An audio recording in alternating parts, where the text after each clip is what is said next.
Hello and welcome to Policy Beast. Tonight on the show we have Yolanda Greaves, candidate for 7th Middlesex State Representative seat.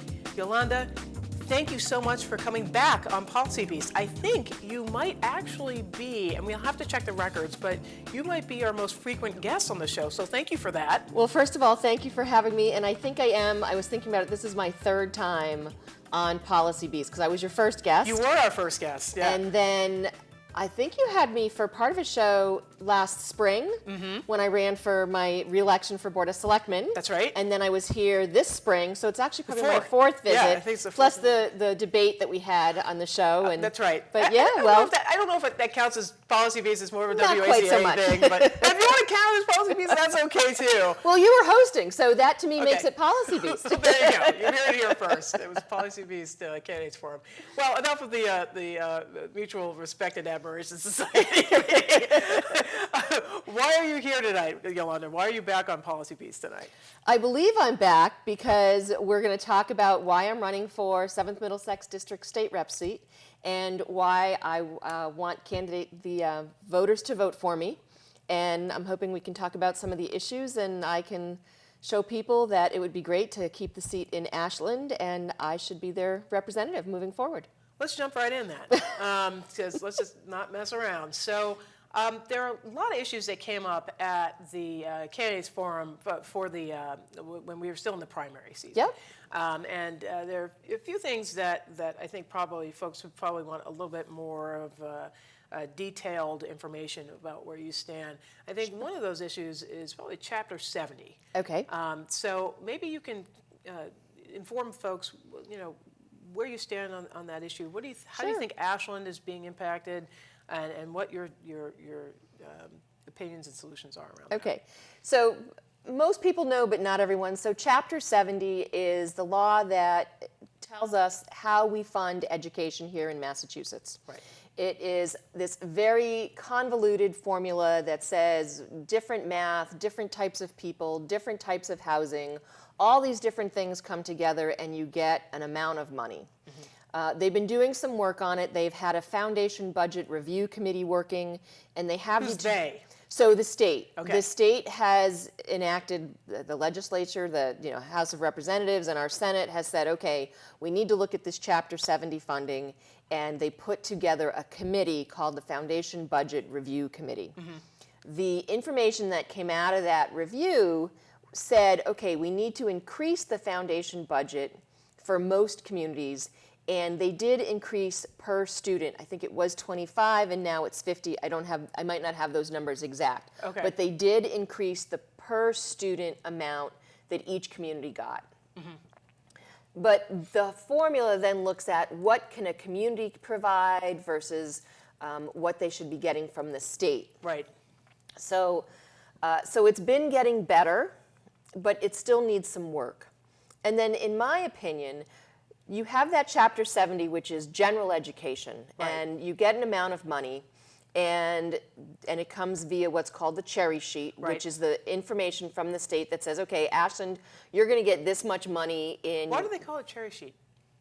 I don't know. Yeah, I don't know either. I've never really known the answer to that question. I'll have to look that up. All right, circle back to us. I'll find out and let you know. Great. So on the cherry sheet, it shows you what you get in for money from the state. It's your education funding, it's your circuit breaker, it's your general aid. Let's roll back. Circuit breaker. Circuit breaker, because you mentioned that in the debate, Yes. and you said that there needs to be a circuit breaker for special education. What do you mean by that? Can So, you clarify well, that? circuit breaker is special education funding to help pay for students that go outside of your district. Okay.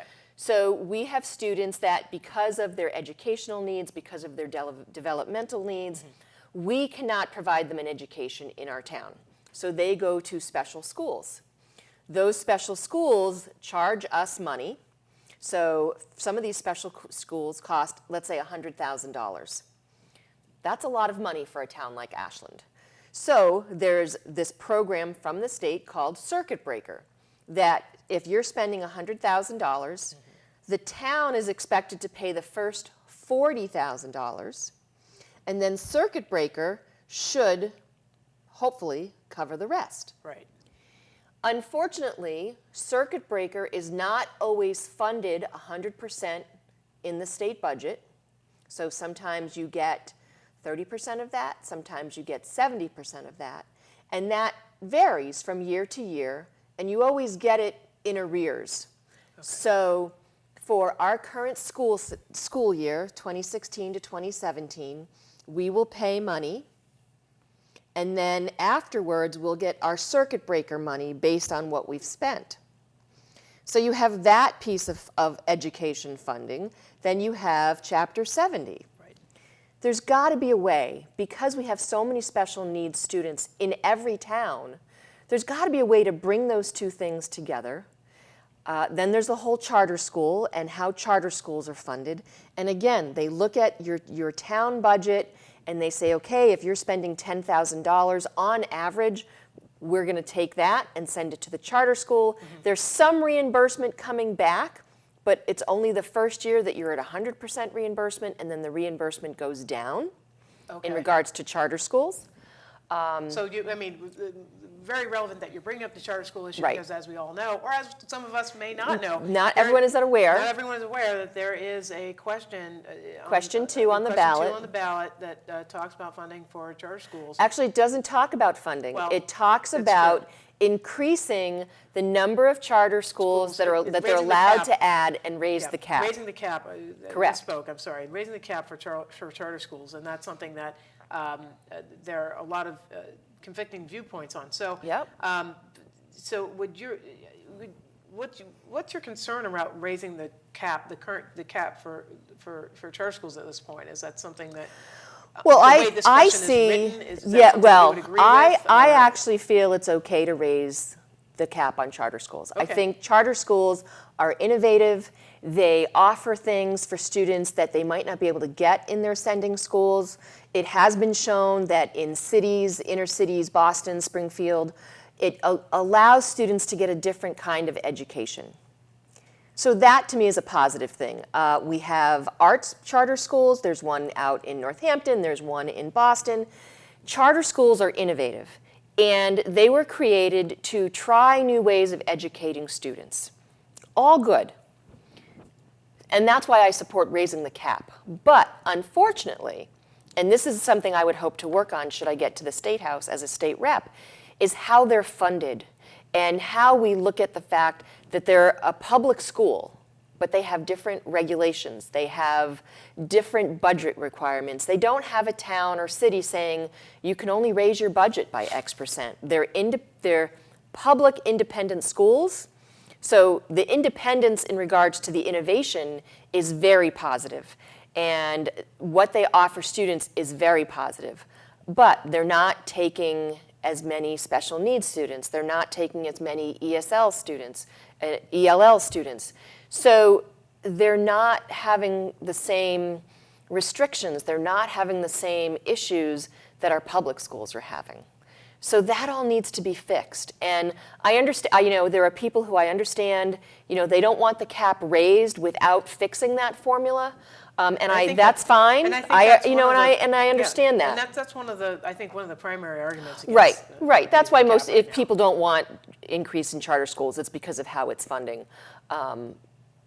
But what's disappointing on both sides of the charter school is the amount of money being spent on the ballot question, that you go, that money could be used for education. Now, and it's coming, some of it's from within the state, right, but some of it's coming from outside of the state. Mm-hmm. And a lot of folks, I think, are aware of the fact that there are interests both within and outside of Massachusetts that this question, and actually a lot of our questions. Unfortunately. All of our questions. I think there's definitely out-of-state interest for the farm question. Yep, and for question 4, the marijuana question. Question. I mean, it seems like for this year, there's been this particular cycle, rather. Right. There's been a lot of outside outside I don't wanna Interest? say interest, Influence? I don't know if I want to say A little bit of both. It sounds a little conspiratorial, which is what I'm trying to avoid, but it's true. There are a lot of outside interests outside But the it's state. not. It's true. I mean, if you look at the information on both the question 2, I'm not as involved or aware of question 1 and question 3.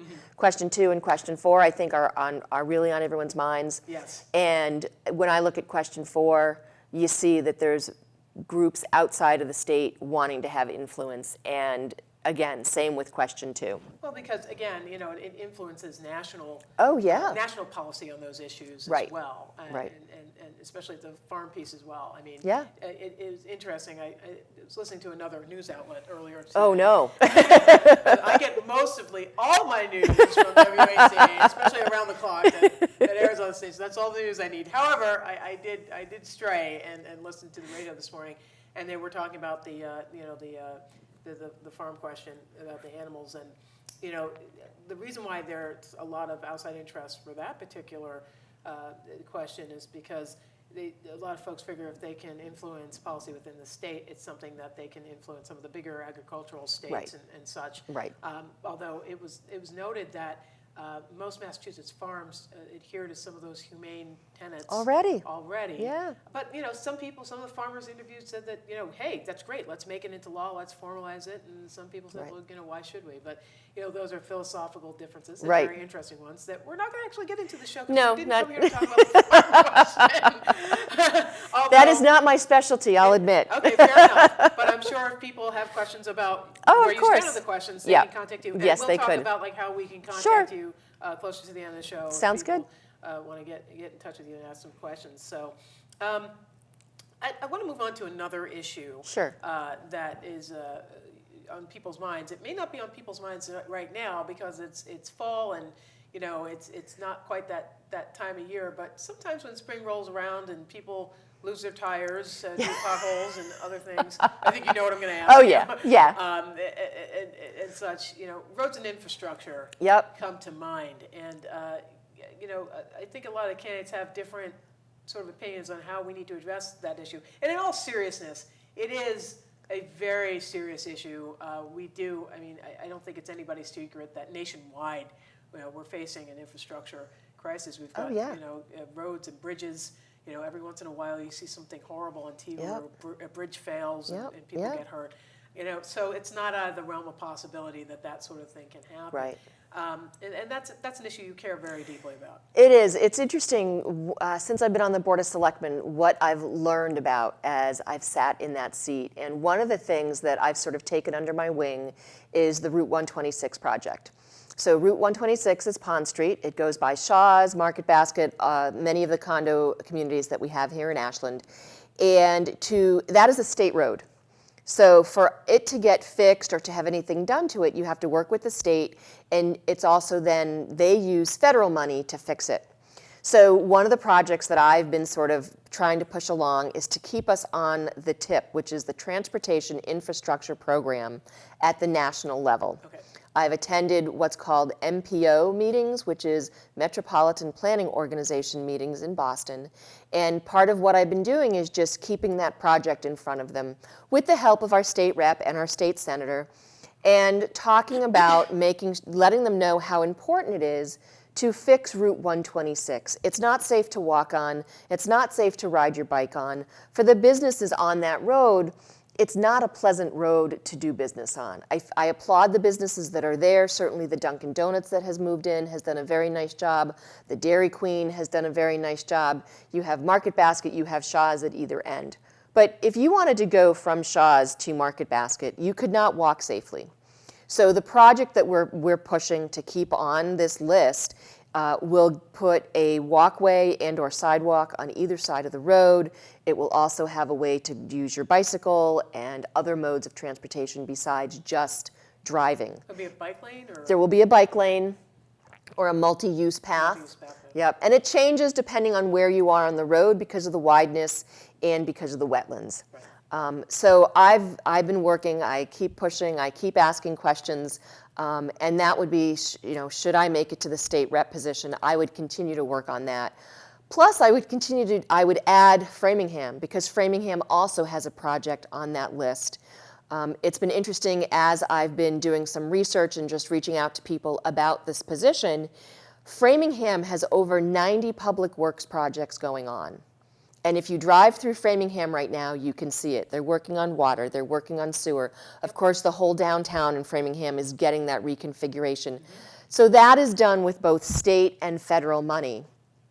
And it was interesting in talking specifically about the reconfiguration in downtown Framingham. And this is one of the things as I lead into my third issue of fiscal responsibility and ensuring that our tax dollars are used wisely. As I was talking to the Public Works Director in Framingham, just some of the way they work, they're not using the dollars in a wise way. How in so? that, so they'll do one project and they'll try to finish that, and then they'll come back and do something else that will maybe change what they've done already or have to rip it up. So they're reusing dollars to fix things again and again. Or because of the time of day they do it, they're having to pay double overtime. Or the town of Framingham was looking at how to do a project, and because the state was doing it another way or they were using a different contractor, it might not have been the best way to use our state dollars and our tax dollars. And by looking at that, those kinds of things from an infrastructure perspective, because as you said, we have a lot of roads and bridges that need work. Right. So we need to make sure that if we're fixing roads and bridges, we're using our tax dollars in the most efficient and effective way possible. And that's not always being done. So as a state rep, what would you specifically do to address some of the issues that you brought up insofar as coordination and prioritization and such? How would you advocate for better practices in that office? What could you change? Well, I think it's as with any position, you have to go in, you have to see who's working on what, you have to try to figure out who you can work with, and be prepared to bring ideas forward that might not be favorable, that you may say you might have to convince somebody that, well, maybe we should look at this a different way. And I think my experience as a member of the Board of Selectmen and as a school committee member, I've shown that I can come forward with an idea, and even if people don't agree with it right away, by talking to them and working with them, we can come to a good conclusion and move forward in a positive way. And that would be my hope as a state rep, is to take that experience of working with people and working with people that I don't always see eye to eye to. I've had it where there's someone I disagree with, and many times we might still disagree, but many times we can come to a positive conclusion and move the project or the idea or the initiative forward. Well, looping back to, because we talked a little bit about this in the context of the infrastructure piece, but fiscal conservatism is something that you stand for, it's something you believe in. Yep. I wanted to ask you if you could share a little bit about what your view on that particular philosophy is. Sure. What does that mean insofar as resources, allocating resources locally with the towns of Framingham, Ashland? How has that influenced your decisions made here at the local level, being on the Board of Selectmen or even on the school committee? So if you could kind of fill that in and kind of give us a picture of what fiscal conservatism means for you. Sure. Fiscal conservatism to me means that we are looking at our revenue and staying within our budget, but also as we're creating our budget, we don't just automatically say, okay, we're going to go up by 2.5%. And every department's going to get a 2.5% increase. The last 2 years, 3 years working with Michael Herbert and Tony Schiavi, because the year before we had a big transition with town managers, they've been working from a zero-based budget, which means they go to each department and they say, show us what you have, show us what you need. Don't base it on what you had last year. Look at what you're using, what resources you need. Maybe you don't need the 2.5%. Maybe your budget can go down. If it needs to go up, show us why it needs to go up. And I think we need to look at doing that at the state level. We need to say to each department, okay, show us what you're using and why you need more, rather than, okay, we want to go up a certain percentage. And I think it's a big project, and I think it takes a lot of work, but I don't know that the state is always doing that. I remember sitting in Mass Municipal Association meeting my first year as a selectman, and hearing them talk about that, this budget was going to go up and this budget was going to go up. And I asked a question of, well, why do you need that budget to go up? Where's the defense of needing to increase our tax dollars? Because that's always what it is. The request is always more taxes, rather than can we adjust how we're using money, rather than just increasing it all the time. And I know I'll have people say, well, you supported the Prop 2.5 override here for Ashland. I was going to bring that up, actually. And I supported that because it was right to ask the voters if they wanted to spend more money. We were showing that we needed more help for our schools. We wanted to add more firefighters. We had taken a process to look at what we were doing in our town, and if we wanted to increase certain services and to maintain some of our services, we needed more money. And it was a good process. And as someone who has sat through the process, did I really want my taxes going up? No. Did I want my neighbor's taxes going up? No. But by allowing it to be on the ballot and supporting it, we put it out there for the voters. And our voters got to speak and say, they didn't want more taxes. I mean, it was a very resounding defeat of that override. Unfortunately, that doesn't always happen at the state level. And when it does, I mean, how many years ago did we vote to say that we wanted our state income tax at 5%? And then the legislature just ignored that vote. And our tax is what, 5.5% now, our state income tax? Well, it's interesting that you bring up taxes and conservatism, because you know what I ask you about. I know. So, I think you've spoken publicly on this before. In fact, you spoke a little bit about it during our election special. Yeah. So let's get into it. Millionaire's tax. You're against it. Yes, I am. And it seems pretty consistent from what you said. But why don't you explain, why are you against this? Because to play devil's advocate for a moment, people say, well, I mean, if you're making more money, I mean, we don't have flat tax in this country. We don't have. Yeah, but remember, this is the income tax in Massachusetts. Right. Right. So we do have a flat income tax in Massachusetts. Some people would argue that should be. Well, this is part but, of what people right. would argue. So our change. income tax in Massachusetts is a flat tax.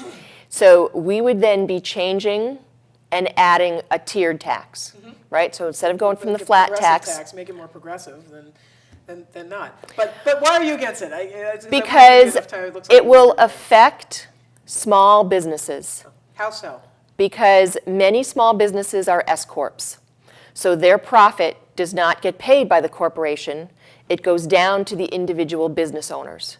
And these are the business owners that are creating jobs and creating, they're being entrepreneurial, and they're creating new businesses. And by creating businesses and creating jobs, they're adding to the growth of our economy.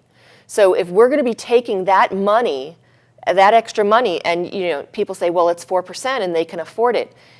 Except that these small business owners are reinvesting their money back into their businesses. They're maybe able to hire the internship for a summer or add another job. And if we're taking this extra money from them, that will affect them being able to do that. If there was some sort of exemption for if you're going to use your funds for basically reinvestment, or if there was some sort of protection built in for people who are S corps and such, in principle, is that something that you would agree with, or would you have a hard time supporting? I still would have a hard time, because part of it's not only called the millionaire tax, it's called the Fair Share Amendment. Okay. And I feel that people who are making that kind of money are already paying their fair share in taxes. And who is supposed to be getting that fair share? Okay, well, if you were to take the sort of the name out of the idea, fair share this, I think that's more of it feels more marketing than policy-based to me. So that's not something that I would necessarily pay attention to. But it sounds like in principle, you would just be against having people who make more money pay more taxes. Is that? Well, because they already pay more taxes. Okay. They have more money, so they're paying more taxes. The percentage is the same, but they're paying more tax. If someone who's making $50,000, they're paying their 5.5% of state income tax, and someone who's making $1 million and they're paying their 5.5%, they're already paying more taxes, right? I mean, it's true, but this is, it's a yes or no question. True, but then again, it goes to the issue of principally, and this is not. I'm not expecting to change your mind or to, but I'm just throwing these sort of things out. People say that's why we needed more of a progressive tax kind of system in Massachusetts. It's something that mirrors the federal system to make it, I guess, a little bit more fair for all. But I'm not going to press you on this point. We're going to drop it there. I do have another question for you. We are running a little short on time. Sure. But throughout this primary season, and now we're down to the last 3 candidates, you are the only woman. Correct. In the field, and you have been the only woman. Correct. Do you feel that gives you a unique perspective on some of the policy issues that we're discussing and going forward, being representative? Why or why not? Well, because I know we only have a couple minutes left, I feel being a woman gives me a different perspective. And as I've said, being a member of the Board of Selectmen, I'm only the 5th woman ever here in Ashland, or 7th woman ever to be on the Board of Selectmen. I think having a woman in that seat and having a woman in this seat does give a different perspective. And the fact that here in Massachusetts, our population is over 50% women, and only 25% of our state reps are women, I think it would be good to have another woman sitting in a seat to represent not just women, but everybody. It's a different perspective. I think I look at things in a different way. I talk about things in a different way. Is it better or worse? I don't know. I think the voters have to decide. But I think I've shown that I can be compassionate. I can listen. I know how to compromise. I also know how to push something if I think it's the right thing to do. Yolanda, if people want to get involved with your campaign, how can they contact you? How can they reach out to you? YolandaGreaves.com is my website, and we're having, I don't know when this is showing, but we're inviting volunteers to the House on the 24th of September, which will probably be after this, but YolandaGreaves.com, we're looking for volunteers. We're setting up our standout schedule for between now and November 8th. We're doing mailings, we're canvassing, talking to people, knocking on doors and handing out postcards, and if they have any questions, they can also do it via my Facebook page, Yolanda Greaves for State Rep on Facebook. Last quick question. Sure. You had one sentence. You're knocking on doors. Yep. And someone opens and you're like, "Hi, I'm Yolanda Greaves. I want to be your state rep." And they say, "Why should I vote for you?" You got to give them a sentence. Right. What do you tell them? I am a fiscal conservative who has experience working in town government, and I can take that experience up to the state level and represent the residents and the voters of Ashland and Framingham. We're going to leave it there. Okay. Yolanda Greaves is a candidate for the 7th Middlesex State Representative seat, and Election Day is? Tuesday, November 8th. So make sure that you are registered to vote by then. I believe that the last day to register October 19th. is 19th of October. Beat me to it. But again, thank you, Yolanda, for being a guest here on Policy Beast. And thank you for tuning in to our election special. We'd love to hear from you here at Policy Beast. And there are a lot of ways to get in touch with us. You can follow us on Twitter at PolicyBeastTV. We have a Facebook fan page. Look us up on Facebook. You can also email us at policybeasttv@gmail.com. So many ways to get in touch, and we'd love to hear from you, and we'd love to hear about any kind of show ideas or any kind of topics that you'd like us to dive deep into.